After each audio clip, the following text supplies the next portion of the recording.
Hei, šodien testējam Milwaukee kompresoru uz akumulātoru. Dotajā brīdī viņš mums darbojās jau 33 minūtes.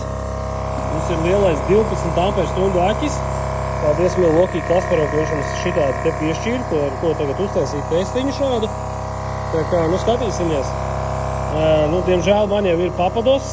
Es apsolīju, ja viņš noturēs ilgāk par 30 minūtēm, tad mēs viņu ņemam. Vienot sakot, mēs viņu ņemam, jā. Tā kā neko darīt. Tāda tā situācija. Un mēs testu taisam live streamā. Čau visiem. Gala rezultāts sekojošs. Lielā baterija izturēja 1 stundu un 2 minūtes. Ļoti labs rezultāts. Tā kā baterija jau lādējās. Bet, šāds te foršs kompresoriņš mobīlais. Varat pameklēt. Nezinu, kur ir artikula numurs M18FAC. Pēc tā tad arī var meklēt kaut kādos veikalos. Un live streama laikā mums bija 2 uzvarētāji.